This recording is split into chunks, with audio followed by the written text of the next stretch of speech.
federal agents raided 2 homes of rapper Sean Diddy Combs on Wednesday, saying that he is under investigation for sex trafficking. The homes were in Los Angeles and Miami. Now, the producer and rapper and media mogul, one of the biggest names in his industry, has had to fend off several lawsuits in the last year alleging sexual abuse and even sexual trafficking. The multiple Grammy Award winner's allegations have set X on fire. A clip of artist Usher in conversation with Howard Stern has the performer talking about his experience with the rapper and how he was exposed to. Well, let's just play it here rather than have me characterize it. I lived with Sean Puffy Combs for a year. That's the crazy thing. Now, that was L.A. Reid's idea, right? We're sending you over to something called Puffy Flavor Camp. There you go. To learn Flavor Camp? Yeah, that's what it was called. And you're going to go to Puff Daddy's. He's going in the 90s. Do you understand what that's like? Puffy's place was like just filled with chicks and orgying like nonstop, right? No, not really. I mean, but hey, it was curious. I got a chance to see some things. Yeah, but you were 13. What were you seeing? I went there to see the lifestyle. Right. And I saw it. And it was but I don't know if I could indulge and understand what I was even looking at. It was pretty wild. So nobody tried to, some woman didn't come along. I didn't say that. Okay. I didn't say that. What I did say is that there were very curious things taking place. Meanwhile, Diddy last month hired the same attorney who represented Ghislaine Maxwell, part of sex trafficker Jeffrey Epstein's ring of abusers. Combs' legal troubles have been mounting with multiple suits alleging sexual abuse and misconduct.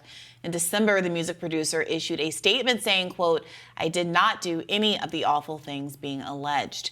He has had to step down from some of his positions and now joins a long list of powerful men being taken down by the movement known as Me Too. What do you make of this, Robby? Well, look, I want to proceed a little bit carefully until we know more of the details being alleged here. Obviously, there was this lawsuit brought by a former girlfriend that was settled immediately with Diddy admitting no wrongdoing. She accused him of sexual assault and also sex trafficking. We heard from Usher there about the things that were going on in the house when he was at a very young age. Frankly, on tape there, he sounds like he's bragging about it, not traumatized by it, but who knows? I mean, his body language is really interesting. He starts kind of fiddling with his hand. I mean, we're all just reading tea leaves here. But I remember years ago when it first came out that Usher had lost his virginity at age 13. And you can even see it a little bit in that clip, the way that Robin, Howard Stern's co-host there, or partner, brings it up in this kind of joking way where we can imagine if the gender roles were reversed, no one would think of a 13-year-old girl in a house full of people wanting to have sex with her was like a fun or funny experience. Sure. But that's how we think of male sexuality, and that's how the society treats young boys. But it's a horrible scenario to imagine for this kid. And when you look at not just that video, but the fact that Sean Combs, because of his power in the music industry, has had such close proximity to and influence over a number of young stars, including Justin Bieber. There's been a clip circulating of the two of them giving an interview together. Bieber is such a young kid, 13 or so, preteen, a baby, being put in a situation where he's alone with Sean Combs as a guardian, with Sean Combs not talking as directly as Usher puts it there about sexual activity in the home, but kind of alluding to how much fun they're going to have together when he has Justin Bieber for 24 or 48 hours or however long they were going to be together. The lawsuit that you alluded to from last year from music artist Cassie, who was also a former girlfriend of Diddy, they started dating when she was 19 and when he was 37. She came out with these allegations at the end of last year, accusing him of sex trafficking and sexual assault. And it wasn't even 24 hours, I think, before they settled. And all of that went back underground. But it's not, I think, surprising because of all of the accusations that have pre-staged this one, that chickens are coming home to roost, it seems. Yeah. I do always, and this is partly because at the magazine I also work for Reason. My colleague Elizabeth Nolan Brown, who we've had on the show many times, has done a lot of reporting on sex trafficking and how law enforcement has, in some cases, used that, has rounded up, well, in some cases, frankly, things that we libertarians don't think should be legal, that are just consensual prostitution, into sex trafficking, and also cases where something that still could be criminalized gets escalated to sexual trafficking. I mean, is she, really making the claim that she was kept in a basement and sold out to other people, that kind of thing. I don't know. I would obviously, he's entitled to due process, and just, the fact that he settled a lawsuit from a former romantic partner doesn't mean he's guilty of anything. Now, this is the feds raiding him, taking evidence, gathering information, so there very well may be more to it now. And of course, I am uncomfortable with the idea of young people, young men, but still young people, being exposed at that age to, if they were, to gratuitous sexual content. That's right. Assuming that the woman who took Usher's virginity was an adult, that's rape. That's statutory rape. He was 13 years old, and it's so difficult to, again, the way we think of young boys versus young girls is so radically different, and I believe inappropriately so. But it is against the law, and young boys are vulnerable. The Cassie complaint wasn't the only one from last year. In December, a Canadian woman identified only as Jane Doe said she was sex trafficked and gang raped back in 2003 when she was 17, and an 11th grader. In that lawsuit, I'm reading from ABC News, it names Combs and former Bad Boy Entertainment president Harvey Pierre, and an unidentified third defendant, and claims that Pierre and the third unnamed defendant approached the teen at a lounge in Detroit, Michigan, where Pierre allegedly told her he was best friends with Combs and proceeded to call him.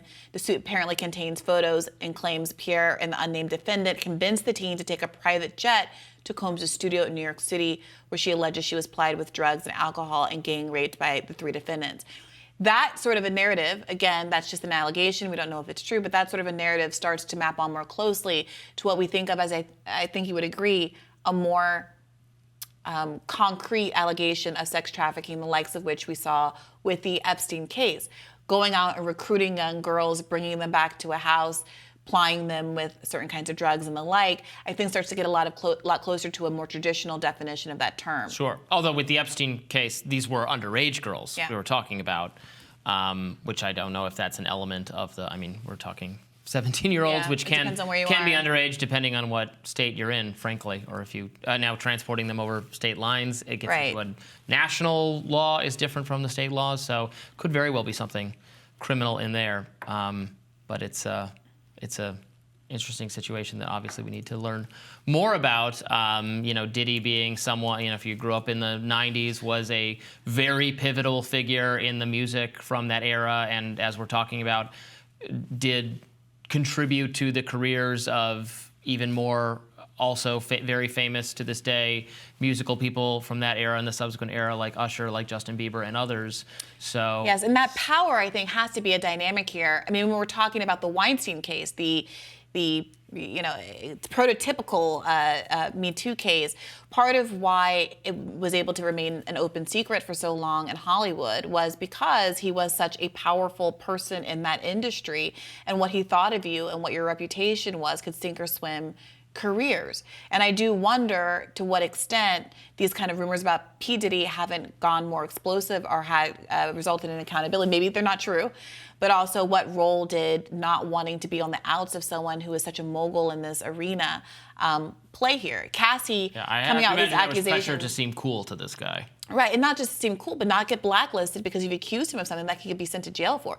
Cassie coming out now, she's an adult. Her career is over. She was kind of a teen star back when I was in college. I think we're about age contemporaries approximately.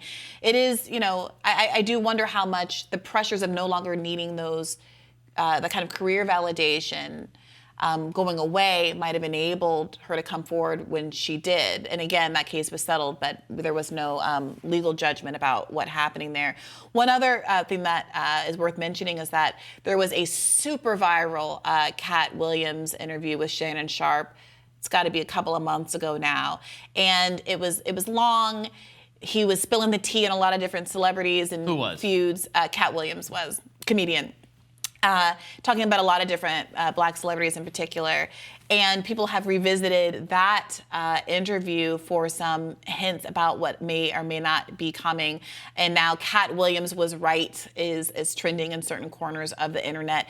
That's the thing about celebrities like this. There's so much commentary. People do so many podcasts. People do so many interviews. P. Diddy has had such a long career. I'm struggling to remember which name I'm supposed to be calling him because we've gone through the I think it's just Diddy, now, P. right? Diddy, Sean Puffy Combs. I'm a woman of a certain generation. It can't be helped. I'll try not to. I think he's just Diddy. I think he's just Diddy. Okay. Diddy Combs. But there is a lot more that I suspect is going to come out in the near future, and we'll be here to cover it. Wasn't it the case that right before all the Bill Cosby stuff came out, there were just comedians? It was like Weinstein. There were comedians who would joke about it before it hit so like people knew it was this underground kind of like really it was industry secret. It was within people connected in the industry. And here's what he said, by the way, in that interview. He said, Cat Williams did, I got to protect my integrity because if P. Diddy be wanting a party and you got to tell him no, ...